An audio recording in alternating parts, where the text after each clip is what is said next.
Good afternoon, everybody. Welcome, welcome. Hopefully everyone had a great trading day. Plenty of movement, that's for sure. Decent amount of stuff going on after the tariff announcements from yesterday. The market's dropping all over the place and kind of bouncing back, and it was definitely a wild ride. Now, before we jump on in, as always, make sure to swing on over to slingshotfutures.com, scroll down, and click on the newsletter registration. This is where you can sign up for our free email newsletter list. That's where we're going to talk about a bunch of stuff that we just don't have time to talk about in the live stream. That's going to be everything from stocks, options, crypto, you name it. If it's moving, it'll show up in that newsletter at some point. So make sure to sign up for that so you don't miss anything important. Of course, along with that, feel free to swing on over to the 3-day trial, where you can sign up for a free 3-day trial. You can hang out with us in the room for a couple days, see what it's all about, see how we trade, see how we approach the markets, how we analyze the markets, and pretty much everything in between. Get your feet a little bit wet, ask some questions, have some fun. So make sure to sign up for that 3-day trial if you haven't done so already. So, taking a look at the overall news for tomorrow. Tomorrow is a little bit lighter on the news. We had quite a bit of stuff going on today. Not so much for tomorrow. So tomorrow morning at 7:30, the ECB publishes the account of monetary policy meetings. That will have a pretty big impact on the European markets if you are a trader in those, or maybe you just trade the euro. Something to keep your eyes on there. At 8:30, we have the core CPI out of the US for June, forecasted at 0.2%. Previous was also 0.2%, so they're looking at an unchanged for the core CPI. That's it. So there's not a whole lot in terms of the news. Not necessarily a bad thing. It might be, you know, kind of nice to take a small little break from all of the news and everything that was going on from today. Just hopefully that it doesn't slow things down too much. Let's take a look at the charts. So right off the bat, the euro is still relatively range-bound. One of the big things that we're seeing here on the euro is that it's having a hard time getting much of anything done. We were talking about how we were coming off of the highs of the wedge, and it was cycling off of it beautifully, and the market is still falling lower. Everything looks good there. We wanted to see them fill that gap in that they left behind. Now, that gap was left behind at 18,050, and that did end up filling. And that is usually the case for gaps in the middle of the week, especially on markets that generally trade 24/7. A gap in the middle of the week doesn't tend to stick around for very long. Now, I would still prefer to see the euro dig up into resistance up in the 1900s, but might not get that at the moment. So we did fill in the gap at 18,050, and it has rejected all the way back down. Huge amount of selling pressure off of that gap fill. It looks like everybody's doing the same thing. They're on the sell side, which we've been talking about for a while now. The euro is continuing to drive lower, looking for this to continue. Really, you know, this amount of bearish pressure, especially if they can close this out in the next 50 minutes or so, with a really strong bear bias, the anticipation then, let's say it closed like this. The next would be an assumed bull bounce, as buyers who are probably stuck in up here or maybe here are trying to get the move to go up and get them out of the market so they can exit with, or kind of mitigate their loss, if you will. But I want to see that bull bar close weak. I want a lot of wick on the top, and I want a relatively heavy bar in terms of the body to the downside. Doesn't have to be a bear body, but just a heavy bar that looks like it's weighing down with a bunch of wick on the top would be an optimal situation for continued shorting to drive the market down further. Now, in the event that that doesn't happen, we do also have the situation of, well, it might just continue and keep going down, and we get a bear continuation lower. That's totally fine as well. The one big thing that stands out to me whenever there's a huge bar like the one that we have here on the euro is that it generally doesn't stick around. It usually kind of hangs up on itself, kind of reverses a little bit. You don't see them really following through very frequently. You normally don't get a huge bull bar and then another stack of bull bars afterward. It doesn't typically happen that way. You usually end up getting something like this, with a huge bear bar and a bull bar push that fails and then continues lower. Same here. You have a huge bull bar and very little continuation, pull back inside of it, and continuation up. That's more what I'm looking for. So what I'm looking for is for this candle to close bearish. I would prefer it to close down here. I want to see an inside pullback back up towards around 17,595, and then look for selling pressure to push the market back down again. Everything looking really good, though, for the euro. Next major level of support is below us at 16,990. Let's see if they can dig down there. Over on gold. Gold, for the most part, is still continuing on its merry way to the downside. It hasn't really stopped falling. I wanted to see a larger move up towards resistance at 72.2, maybe a little bit further. We had a 618 projection up here, but all of it just kind of missed. So with that miss on the 618, really what I would like to see now is for this to roll over and keep it going. And again, the area of interest that we were talking about, inside here, that one's already bounced. Now we're looking to see if they can continue down to the next area of interest, which would be a new low, and preferably, if they can do it sooner than later, a new low and a test of support down here at both the channel low and horizontal support. Everything coming into the same place. So the next major area of interest is going to be a retest of the lows at 38.8. Now, this is not, you know, a specific huge level that needs to be at 38.8. But really, this is a zone. I'm looking at 38.8 down to 37.4, maybe even a little bit further. But the idea, the general premise, is that it will find support down here and bounce back up. That's with the sellers taking profit. That's with new buyers coming in off of an inside retest of the channel. Everything kind of coming into the same place. And it looks like that might be a healthy bouncing area for a move back up. So 38.8 is the beginning of that zone, but it could go as far down as realistically 1236, so it is a pretty wide zone. Might need to pay you know, a little bit closer attention when the market gets closer to it to see if we can pinpoint a slightly better area, a little bit more specific. But for right now, anywhere underneath 38.8 is going to be an area of interest, especially if we can get a test of the channel lows and horizontal support and everything coming in together. It will be a very nice zone of interest. Over on crude oil. Man alive, crude oil, talk about a surprise number. Crude oil had a situation where we had the inventories come out, and the inventories were forecasted with the API at negative 6 million. The forecast for today's inventories were forecasted at negative 4, I think it was 4.8. Came out at negative 12. Way out of range of what they were expecting. And then it gets even more interesting because that should be a ridiculously bullish number, but the market's crashing. The crude oil is just getting hammered right now to the downside, and this to me just screams might be exhaustion. I think this is more of a trap play. They're trying to get sellers into the market to push the market back up again and try to stop them out. Generally speaking, crude oil hasn't done much of anything, and even though right now it is in a relatively strong downtrend, and I wouldn't necessarily want to go against that, the anticipation is that tomorrow might end up reversing right back up, and that has a probability right now, especially if it closes down here. Tomorrow has a good probability of about 60 or so % of bouncing back up into yesterday's range and continuing the range bound scenario that we've been stuck in for a while. Now that said, if that doesn't end up happening and this really goes flying to the downside, then we have a potential to let this break down, let it get through some of these moving average levels of support, and then give us a retrace to sell into. But for right now, with such a strong rally to the upside, the anticipation is that the buyers will come back in, and they're going to be gunning to retest those highs back up towards 75. Right now, I think this is nothing more than just a washout to the downside.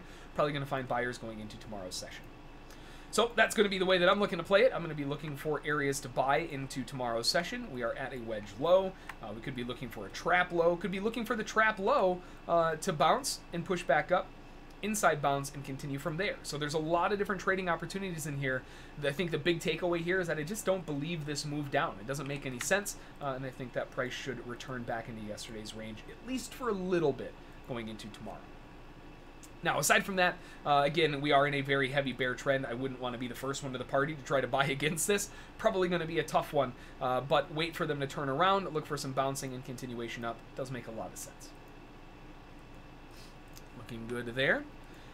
And then over on the S&P. Now, the S&P did rally up and kind of bounced off of the resistance that we had here at 27.93. And we also did have a relatively large gap down. We opened with the gap down yesterday after the tariff stuff. Caused a pretty big push lower. They did fill in that area pretty much immediately. But right now, we're still just kind of sideways. You know, even with everything that happened yesterday. And we can look at, you know, the S&P and we can see what happened. I mean, look at this thing. This thing got absolutely obliterated. But then when we go and look at it today, there's nothing happening, right? It's not really going anywhere. We had to push through the highs. They failed to make a next high and moved all the way down to a low. Now they're trying to make another new low. There's a lot of issues with the way that this looks. And if we go even further and we look at a daily chart, what has the daily chart done, right? We have 1, 2, 3, 4, 5 consecutive bull bars, and they are ludicrously strong bull bars. Every one of them closing on their highs in the top 80+% of the candle, and they're closing above the previous candle's highs. So this is a very strong bull breakaway, and frankly, I just don't believe this move down. This seems like it's nothing more than an attempt to fill in some better prices for larger traders to build into a position to continue it back along its merry way to the upside to retest that 2800. Now, have we seen that momentum today? Well, they tried, but really, in order to seal that deal, they need to come back up and break the high of day. Until that happens, it's going to be a really tough scenario because the sellers are still in the market and they're not letting off the gas pedal. And to be fair, they don't really have a reason to because the buyers have failed so far. So really what I'm looking for is some form of confirmation, whether it's fading the range lows and building in or waiting for a confirmation push higher, break some of these previous structure areas, pull back, and then continue up. Either way, I do not believe this move down on the indexes, and I think tomorrow we'll likely be going for a bull rally right back up again. On the S&P, looking for them to push back up towards 27.93. Now, a couple things that might invalidate that situation, because it's always good to look at both sides of the coin. That would be a failure move and continuation. This is a very strong bear bar and a potential trap. Buyers buying into the move, assuming that it's going to keep going up. Didn't work out. Now it's turning lower. A really strong bear bar here that's able to follow itself up with another move down. That wouldn't be very good for the buyers. So we are on a little bit of a line in the sand here for the S&P. It needs to hold this area or give it up.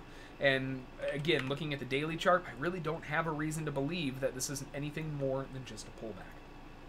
Nice area of interest would potentially be swing low trap here. But if we draw that line left and look for other levels of structure, you can see why that area becomes an area of interest. Resistance, minor support, minor resistance, support, support, support, support. Didn't do anything there. So pretty heavy level that we're keeping an eye on there. And that area is going to be a retest of the swing low at 65.75. If it does come back down, that would be a nice trapping area to try to shove the market right back up again. And actually, we'll take this and just move this down here. So orange is fine. Let's do 3. Perfect. And then, of course, we never want to put it directly on the level, so we'll go 1 point below it. 64.75 is going to be the area of interest if it does push down as a level of support to bounce the market right back up again. Everything else looks pretty straightforward. Very strong bullishness in the market. A little bit range bound today with a lot of that tariff news, $200 billion more in China tariffs and all that stuff. I mean, in all honesty, let's be realistic here. I think pretty much everybody who's speculating in the markets saw that one coming. So this move down, I think, is a little bit over-exaggerated. I don't necessarily think it's around to stay. But just in case it does, we have a game plan for both sides. So I'm looking for continuation to the upside going into tomorrow's trading. Probably going to close out today more along the lines of the middle of the day. And that means that currently, price is down at 77.5. We're probably going to wind up ending a close right around that 78 mark. Wouldn't be a surprise at all for the S&P. That's about it, though. There's not really much else going on. I think the big thing here is how they close this bar and how the market responds to that going forward. So S&P looking pretty straightforward. If you look at some of the other index markets, the Dow is very similar. We have a gap down, slight little pullback consolidation around the moving averages. On the NASDAQ, we have a, not really much of a gap down, but a pullback back to the moving average support, a double doji low, and then a continuation up.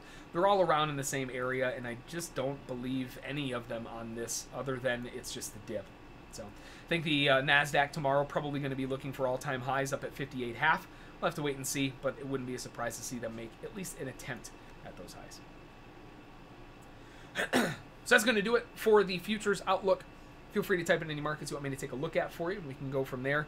Overall, you know, honorable mentions, the stock side of things, Fastenal, FAST, Foxtrot Alpha Sandy Tango, beautiful rally to the upside. We caught a monster run on Fast today, and actually the potential of even still being in it, looking for a multi-day hold. But what a run to the upside on Fastenal. Lordy, lordy.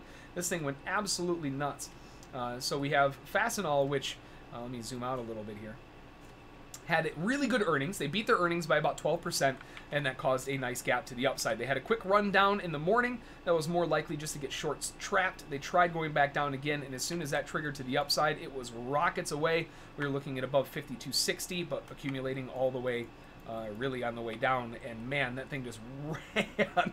What an absolute run. Rocket ship to the upside, putting in a high of...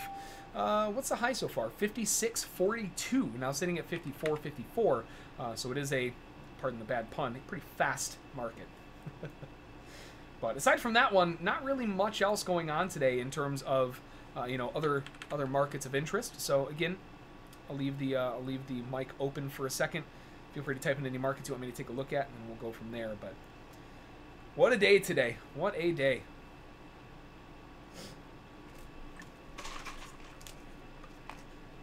Sorry if I shook that in your ear.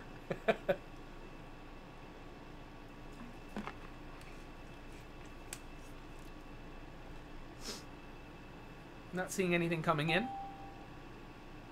Not a problem at all. So that's going to do it for today's outlook. Just kind of a recap. The euro anticipating corrective phases before a continuation drop to the downside. 595 is the area of interest. 17,595.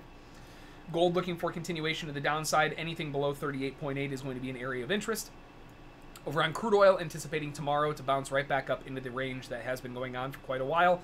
Wouldn't be surprised to see crude oil try to make an attempt back above 73, maybe even to 74.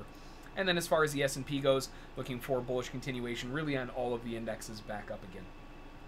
So that's going to do it for today.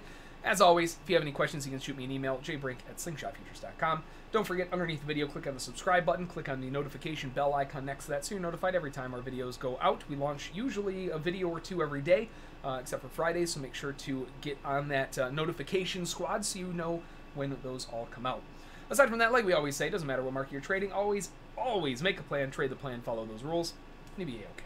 Until next time, we'll talk to you all later. Enjoy. Hope you had a great trading day. Hopefully you have an awesome trading day tomorrow, and we'll see you all back tomorrow at 1 p.m. Thanks. Bye.